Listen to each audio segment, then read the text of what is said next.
अस्सलाम वालेकुम टॉरियंस, मैं हारिस अज़मी प्रोफेशनल एस्ट्रोलॉजर आपकी खिदमत में हाज़िर हूँ इस हफ़्ते की एस्ट्रोलॉजिकल रिसर्चेज लेकर। प्लानिटरी सिनेरियो आपके लिए काफ़ी फेवरेबल है, कुछ अरसा फेवरेबल रहेगा भी, लेकिन 4 दिसंबर को सूरज ग्रहण होगा। मैं इसे अनफॉर्चुनेट कह सकता हूँ, बहरहाल ये हुक्म खुदा है। अगर सोलर सिस्टम में कोई भी इवेंट हो रहा है तो हमें उसकी नॉलेज होनी चाहिए। ये सेम उसी तरह है जैसे आपको कोई आदमी कहे कि इस वक्त दोपहर है, तो आपको सब पता होना चाहिए कि दोपहर क्या चीज़ होती है, उसमें क्या पॉजिटिविटीज़ हैं, क्या नेगेटिविटीज़ हैं, रोशनी कितनी होगी, हमें क्या बेनिफिट दे सकती है, और उसमें धूप में कितनी शिद्दत होगी और हमें क्या नुकसान दे सकती है। जब आपके पास इस तरह की अवेयरनेस आ जाएगी तो आप सोलर इवेंट के हर सोलर सिस्टम के हर इवेंट को अच्छे तरीके से समझकर चल सकेंगे।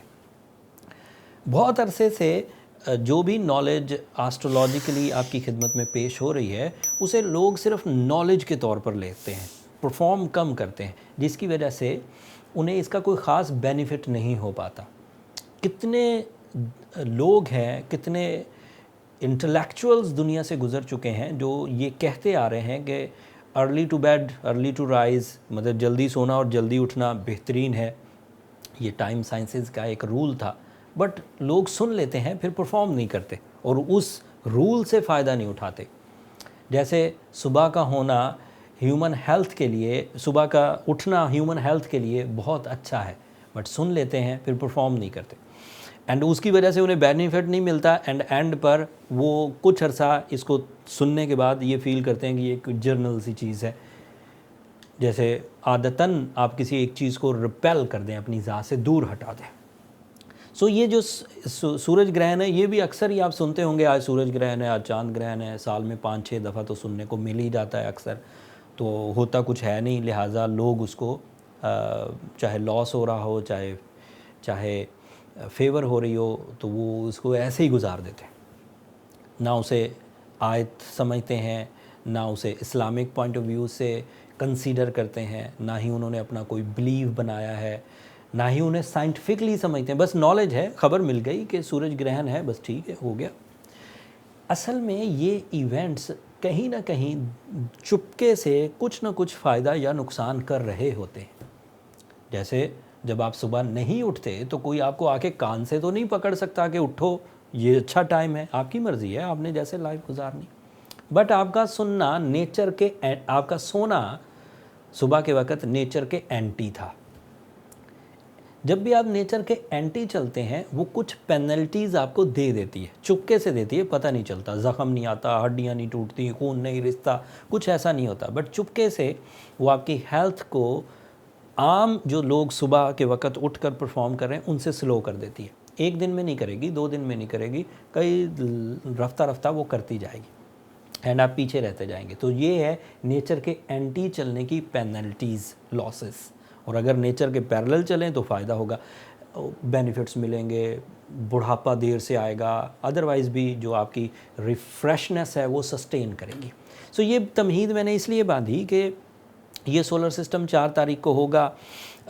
एस्ट्रोलॉजिकली हम इसके बारे में कुछ राय देंगे, आप सुनेंगे और आगे चले जाएंगे, जबकि इससे बेनिफिट्स लिए जा सकते थे या इससे नुकसानात से बचा जा सकता था।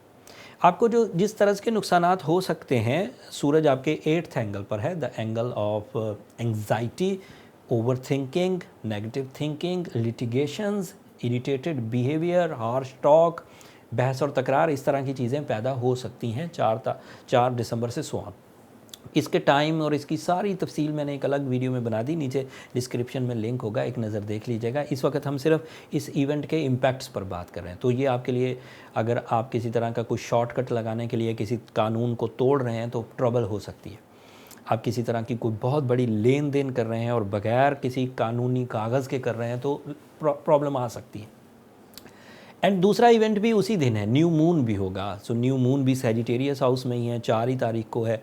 तो उसके जो impact new force of life की सूरत में, न्यू इमोशंस, न्यू जज्बाती कैफियत की सूरत में मिलने थे, वो भी उस ग्रहण की नज़र हो जाएंगे और वो वीक रहेगा चांद। और एस्ट्रोलॉजिकल रूल्स के मुताबिक ये 8-10 दिन रहेगा, तो आपको थोड़ा सा ध्यान बरतना चाहिए। अगर आपने अपने सोलर एक्लिप वाले इशू को या इवेंट को कवर कर लिया with the help of your believes, with the help of your birthstone, that is ruby or emerald, with the help of सूरह शम्स और सूरह इखलास। तो ये चीज़ें आपको कुछ असर नहीं देंगी और आप उसी तरह कंटिन्यू करेंगे, and that is a good time for you, और इससे आपको बेनिफिट्स मिलेंगे। अब अगर कतई नज़र सोलर एक्लिप्स के भी, न्यू मून के भी जो अदरवाइज प्लानिटरी पोजीशन है, उसमें आपका रूलिंग प्लानट वीनस एक लवली पोजीशन पर है, that is so beneficiary for love decisions, love couples, life partnership decisions, relation with the elders, and इसी तरह के जो स्पिरिचुअल टाइप के एडवांटेजेस हैं, जो तबीयत में नफासत लेकर आते हैं, जो तबीयत में क्रिएटिविटी लेकर आते हैं, वो बहरहाल वीनस की वजह आपका रूलिंग प्लैनेट अच्छी फॉर्म में जा रहा है, कैप्रिकॉर्न हाउस में है, आपके लिए वो 9th एंगल बनता है और वो आपके लिए सेहत अफजाई की वजह भी बनता है, और वो फर्स्ट हाउस का भी आपको फ़ायदा देता है, आपकी जो नेचुरल स्किल्स हैं वो पॉलिश होंगी। ये स्टूडेंट्स के लिए बहुत अच्छा है। टॉरियन स्टूडेंट अगर किसी एग्ज़ाम से गुजर रहे हैं तो वो अच्छे अंदाज से परफॉर्म कर सकेंगे, लेकिन ये सब बातें सूरज ग्रहण के असरात से बचने के बाद आपको मुयस्सर आएंगी। अगर सूरज ने अपना नेगेटिव इम्पैक्ट आप पर डाला तो आपकी ओवर थिंकिंग बढ़ जाएगी, नेगेटिव थिंकिंग बढ़ जाएगी, फ़िक्रमंदी में मुब्तला हो जाएंगे। कोई तो सिर्फ फ़िक्र में मुब्तला होता है और कोई बुज़दिली तक चला जाता है। फ़िक्र की आखिरी स्टेट दिल का बुझ जाना है, बुज़दिली मतलब दिल का बुझ जाना, फिर चीज़ों में दिल ना लगाना, that is a possible thing.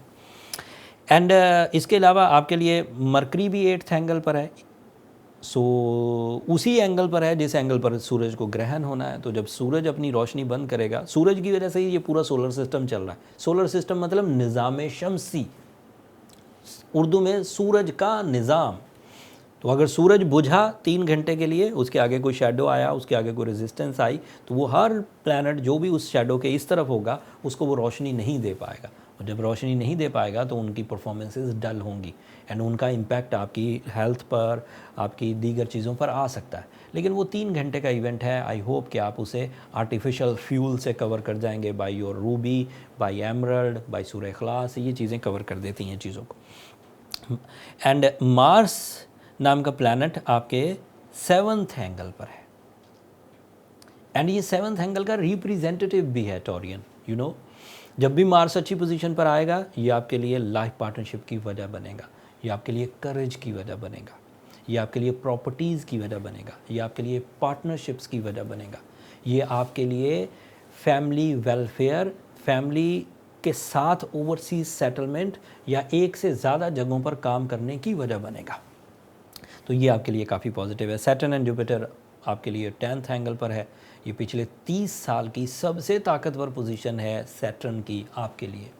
ये सैटर्न 10th एंगल को ही रिप्रेजेंट करता है। आखिरी दफ़ा 1992 में आपको मिला था, और अब 2021, 22 एंड 23 तक ये आपके 10th एंगल पर ही रहेगा। अगले साल की खबरों में ये बात मैं आपके सामने वाज़े कर दूंगा, और ये काफ़ी बेनिफिट्स है। जो टॉरियंस अपने मटेरियल साइड पर थोड़े कमज़ोर चल रहे थे पिछले सालों से, वो अगले साल बहुत इस्टेब्लिश होने वाले हैं। एंड ये सब प्लानिटरी पोजीशन आपके टाइम बिहेवियर को वक्त बहार में बदल रहा है। अगर किसी टॉरियंस में दम खम है, आगे बढ़ने का जज्बा है, प्लान्स हैं, रिसोर्सेज है, स्पिरिचुअलिटी है, विल है, तो ये सब चीज़ें उसे निखर कर मिलेंगी। लेकिन सोलर एक्लिप को बहरहाल अपनी ज़ात से दूर धकेलना होगा, गमों को कुछ दिनों के लिए फोर्सफुली रिजेक्ट करना होगा। अगर आपने ऊपर तारी किए, अगर आपने किसी की बातों को अपने इरादों पर हावी होने दिया, किसी की लेग पुलिंग को अपने ऊपर हावी होने दिया, तो 8-10 दिन ज़ाया हो जाएंगे। एंड 8-10 दिन ज़ाया होने का मतलब ये है कि वो बेसफुलनेस जो हमें इस सीज़न में मिल सकती थी, उसमें सिर्फ आपकी एक लापरवाही ने आपको पछतावे में मुब्तला कर दिया। तो ऐसा होने से बचने के लिए सूरह इखलास ज़रूर पढ़िए, एंड अपना ध्यान रखिए। 4 तारीख से सो ऑन, 4 तारीख इस हफ़्ते का आखिरी दिन होगा जिसकी मैं ये वीडियो बयान कर रहा हूँ, और वो एक्लिप्स डे कहलाएगा। तफसील के लिए नीचे जो लिंक दिया उसे एक नज़र ज़रूर देख लीजिएगा, उसमें थोड़ी और डिटेल है। That's all from my side. अब अगर तो कोई टॉरस अपनी सलाहियतों के अतबार से इसी सिमतों में चल रहा है, लव लाइफ इंजॉय कर रहा है, फ़िज़िकल हेल्थ इंजॉय कर रहा है, एजुकेशनल एक्टिविटीज़ परफॉर्म हो रही हैं, फैमिली लाइफ अच्छी चल रही है, हाउस वाइफ्स अपने इज़्ज़त और अपनी वेलफेयर के प्लान्स पर पूरा उतर रही हैं, तो फ़ाइन, ठीक है। ग्रहण आया, कुछ उसने नुकसान दिया, लेकिन आपका कुछ ज़्यादा नहीं बिगाड़ सका, चला गया, फ़ाइन, अल्लाह का शुक्र अदा करिए। बट अगर आप पहले से उलझे हुए हैं तो फिर ये आपको तंग कर सकता है, इसलिए फिर मोहतात रहिए। अगर एहतियाती तदाबीर बरतने के बाद भी आपको परेशानी हो तो फिर आपको अपनी पर्सनल डायग्नोसिस की तरफ जाना चाहिए। नंबर नीचे चलते रहते हैं, उन पर रब्ता करके आप अपने लिए टाइम ले सकते हैं, अपने जो पर्सनल इश्यूज़ हैं वो डिस्कस कर सकते हैं। बट वो फ्री फोरम नहीं है टॉरियंस, होपफुली आप अंडरस्टैंड करेंगे। अगले हफ्ते तक के लिए अब मुझे इजाज़त दीजिए। अगर मेरी ये गिवन नॉलेज आपको अच्छी लगी हो, इससे आपकी ज़िंदगी में कुछ बेनिफिट्स मिले हों, तो अपनी दुआओं में मुझे और मेरी टीम को ज़रूर याद रखिएगा। आपकी दुआएं हमारे लिए बहुत कीमती हैं, दुनिया के लिए भी, आखिरत के लिए भी। चैनल का सब्सक्राइब करना दो तरह से बहुत अच्छा है। एक तो हम जुड़े रहेंगे आपस में, दूसरा आपकी सब्सक्रिप्शन हमारी हौसला अफजाई की वजह बनती है। मेरी तो बनती है, मेरी टीम के जोशो खरोश में बहुत इजाफा होता है। तो अपनी दुआओं में ज़रूर याद रखिएगा टॉरियंस। अगले हफ्ते मज़ीद एस्ट्रोलॉजिकल इवेंट्स की रिपोर्ट्स के साथ आपकी खिदमत में हाज़िर होंगे। अगले हफ्ते मरकरी नेक्स्ट एंगल पर चला जाएगा, वीनस को जाके ज्वाइन करेगा। वो आपकी जो मोहब्बत है वो मज़ीद जीनियस हो जाएगी। वो किस अंदाज से, वो तफसील अगले हफ्ते बयान करूँगा। तब तक के लिए अल्लाह ने के पास।